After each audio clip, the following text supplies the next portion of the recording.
विद्यार्थी मित्र हो, नमस्कार. मी सहाय्यक प्राध्यापक डॉक्टर प्रवीण गुलाबराव बाबर, दूरशिक्षण केंद्र शिवाजी विद्यापीठ कोल्हापूर. मित्र हो, आज आपण एका अतिशय महत्त्वाच्या घटकावर महत्त्वाच्या विषयावर चर्चा करणार आहोत. या विषयाचं नाव आहे सूक्ष्म आर्थिक विश्लेषण.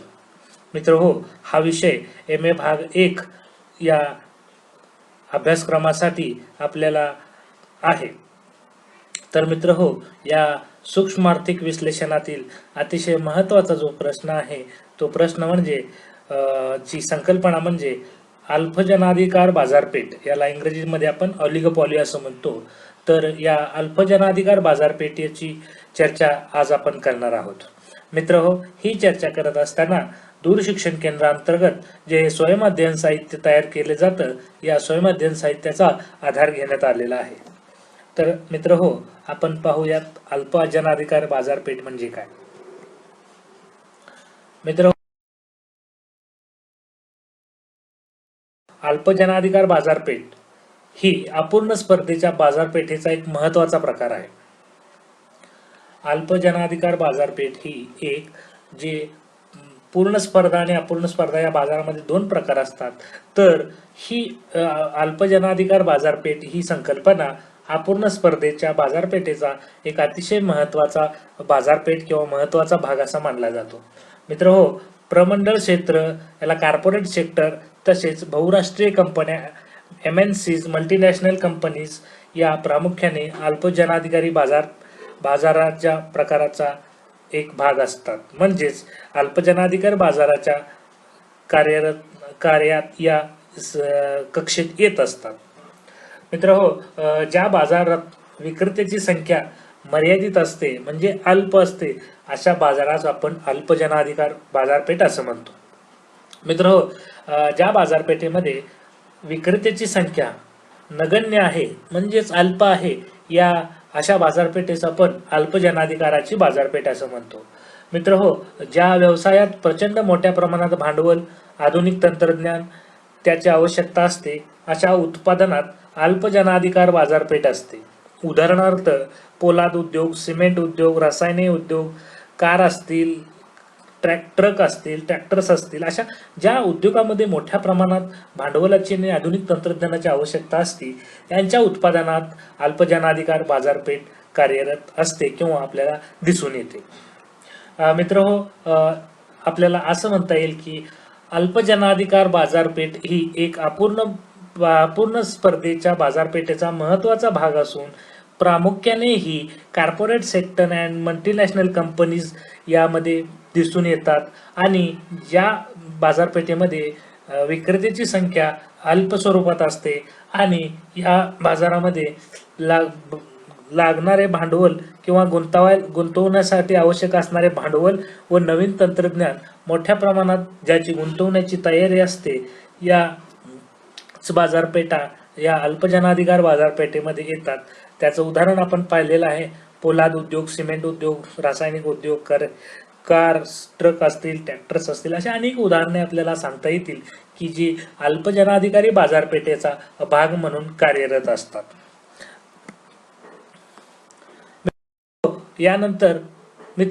यानंतर अल्पजनाधिकार बाजारपेठेची काही वैशिष्ट्य आहेत, या वैशिष्ट्याचा आपण अभ्यास करणार आहोत. मित्र हो, अल्पजनाधिकार बाजारपेठेचं पहिलं वैशिष्ट्य आहे ते म्हणजे परस्पर अवलंबन, इंटरडिपेंडन्स आपण त्याला इंग्रजीमध्ये म्हणतो. मित्र हो, अल्पजनाधिकारी बाजारात पेढ्यांची संख्या मर्यादित असल्याने प्रत्येक पेढीचे उत्पादन, किंमत, जाहिरात बाबत निर्णय घेताना दुसऱ्या पेढीचे धोरण कसे असेल याचा विचार करावा लागतो. आपण किंमत कमी केली तर स्पर्धक उद्योग संस्था कसा प्रतिसाद देतील याचाही विचार करून निर्णय घ्यावा लागतो. यानंतरचं दुसरं जे वैशिष्ट्य आहे ते म्हणजे मागणी वक्राची अनिश्चितता. मित्र हो, यामध्ये अल्पजनाधिकार बाजारपेठेमध्ये मागणी वक्र अनिश्चित स्वरूपाचा असतो. मागणी वक्र विशिष्ट किमतीस किती नगसंख्या विकता येतील हे दर्शवतो, परंतु प्रत्येक उत्पादकाच्या वस्तूस असणारी मागणी ही स्पर्धक उत्पादन संस्थेच्या मार्फत आकारली जाणारी किंमत, जाहिरात अशा घटकावर अवलंबून असते. त्याचबरोबर जी परिणाम मागणी असते म्हणूनच त्याला आपण मागणी वक्र अनिश्चित स्वरूपाचा असतो असं म्हणता येतं. मित्र हो मित्र हो मित्र हो यानंतरची जी तिसरी महत्वाचं वैशिष्ट्य आहे ते म्हणजे वर्तन वैशिष्ट्य. वर्तन वैशिष्ट्यामध्ये समूहातील पेढ्यांचे वर्णन किंवा वर्तन प्रतिसाद विविध स्वरूपाचे असल्याने या बाजारपेठेमध्ये किंमत निश्चिती गुंतागुंतीची होत असते.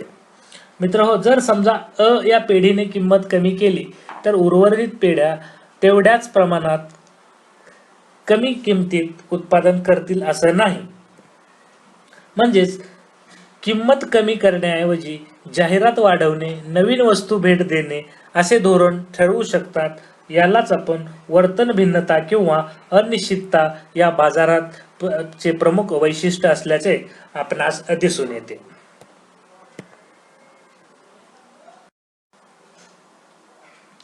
मित्र हो चौथं महत्वाचं जे वैशिष्ट्य आहे ते म्हणजे विक्री खर्च महत्वपूर्ण. अल्पजनाधिकार बाजारपेठेत काही वेळा गळे कापूस स्पर्धा असते. मोठ्या प्रमाणात स्पर्धेला सामोरं जावं लागतं. त्यामुळे विक्री खर्च हा अत्यंत महत्वाचा घटक हे किंवा शास्त्र म्हणून या पेढ्या वापरत असतात. आपला ग्राहक वर्ग टिकून राहावा, दुसरीकडील वर्ग आपल्याकडे यावा आणि आपल्याच वस्तूंची खरेदी करावी यासाठी गळे कापूस स्पर्धा ह्या अल्पजनाधिकार बाजारपेठेमध्ये असते. यासाठी विक्री खर्च हा अतिशय महत्वाचा असतो आणि या बाजारातील विक्री खर्च हा जीवन मरणाचा प्रश्न असतो आणि ग्राहकाला आपल्याकडे कशा प्रकारे आकर्षित करता येईल यासाठी सर्व उद्योग संस्था कार्यरत किंवा प्रयत्न करत असतात.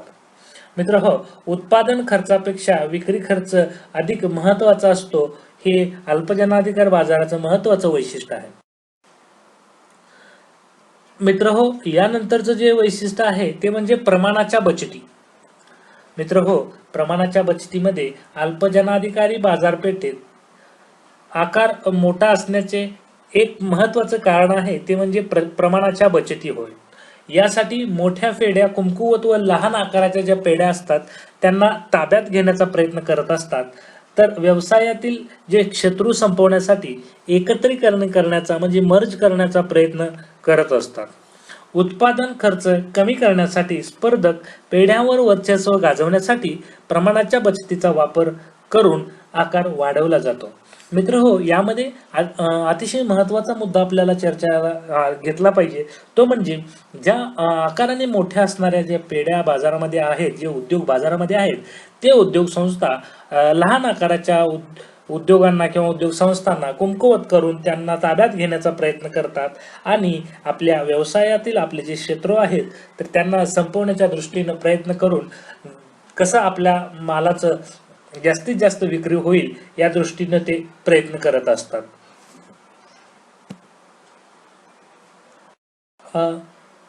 मित्र हो यानंतर आपण अल्पजनाधिकार बाजारपेठेचे काही प्रकार आहेत या प्रकारांची सविस्तर चर्चा करणार आहोत.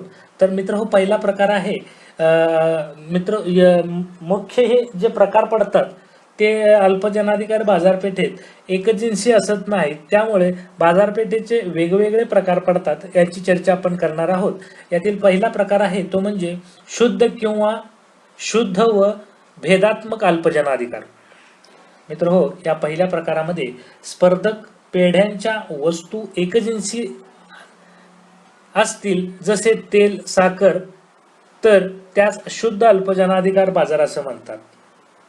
जर वस्तू भिन्न असतील तर त्याला भेदात्मक अल्पजनाधिकार बाजारपेठ असं म्हणतात. मित्र हो दुसरा बाजारपेठेचा प्रकार आहे तो म्हणजे समन्वयी किंवा स्पर्धात्मक अल्पाधिकार. मित्र हो यामध्ये जर अल्पजनाधिकारी बाजारपेठेतील पेढ्या उत्पादन विषयक किंमत विषयक निर्णय परस्पर सल्ल्याने करीत असतील तर त्याला समन्वयी अल्पजनाधिकार असे म्हणतात. जर असे समन्वय नसेल तर त्याला स्पर्धात्मक अल्पजनाधिकार निर्माण होतो असं म्हटलं जातं. मित्र हो यानंतर तिसरा जो बाजारपेठेचा प्रकार आहे ते म्हणजे किंमत नेतृत्व असणारी बाजारपेठ. मित्र हो यामध्ये अल्पजनाधिकार बाजारात किंमत निश्चितीसाठी सर्व पेढ्या एखाद्या पेढीचे प्रभुत्व असणाऱ्या किंमत धोरण स्वीकारत असतील तर त्यास किंमत नेतृत्व असणारी अल्पजनाधिकार बाजारपेठ असं म्हणतात. मित्र हो, हे बाजारपेठेचे प्रमुख प्रकार आहेत. यामध्ये शुद्ध व भेदात्मक अल्प जनाधिकारी बाजारपेठ असेल, समन्वयी किंवा स्पर्धात्मक अल्पाधिकार असेल, किंमत नेतृत्व असणारी बाजारपेठ असेल.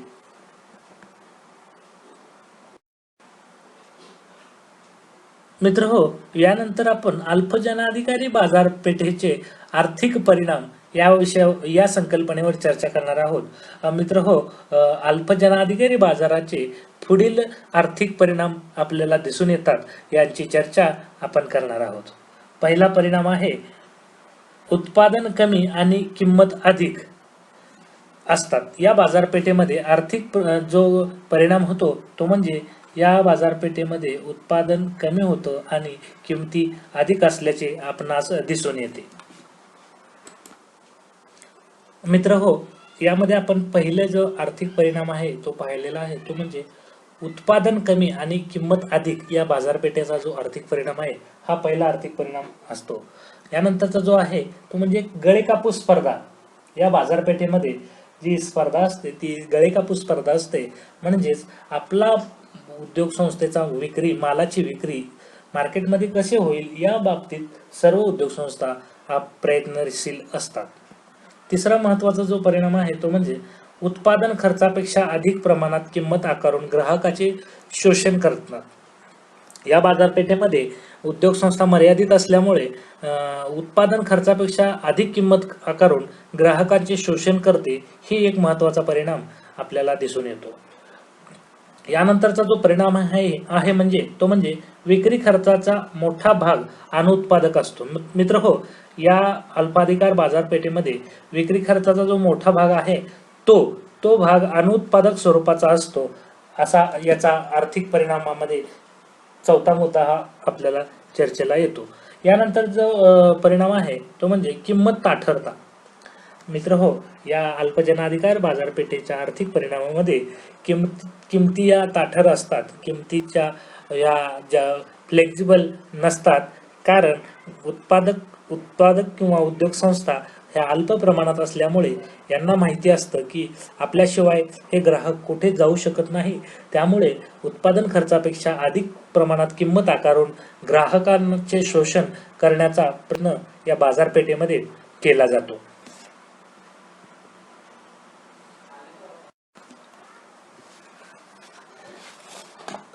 तर मित्र हो, आपल्याला सारांश रूपाने एवढंच म्हणता येईल की अल्पजनाधिकारी बाजारपेठ ही सध्या अनेक क्षेत्रामध्ये दिसून येते. बहुराष्ट्रीय कंपन्या असतील, प्रमंडळे असतील, ही अल्पजनाधिकारी बाजारात प्रामुख्याने दिसून येतात. अशा बाजारामध्ये किमतीची ताठरता आपल्याला दिसून येते आणि ही किमतीची ताठरता जी आहे ती आपण बाकदार मागणी वक्राच्या साहाय्याने स्पष्ट करू शकतो.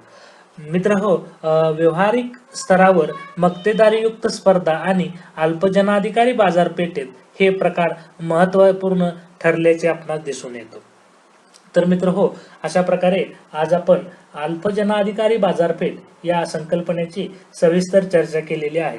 ही चर्चा करत असताना आज आपण या अल्पजनाधिकारी बाजारपेठेचे प्रमुख वैशिष्ट्ये, त्याची व्याख्या, त्याचबरोबर अल्पजनाधिकारी बाजारपेठेची पार्श्वभूमी, त्याचबरोबर अल्पजनाधिकारी बाजारपेठेचे काही प्रकार पडतात, हे प्रकार आणि अल्पजनाधिकारी बाजारपेठेतील आर्थिक परिणाम या सर्व बाबीवर सविस्तरपणे चर्चा केलेली आहे. तर मित्र हो, या चर्चेअंती आज आपण इथेच थांबतोय. धन्यवाद.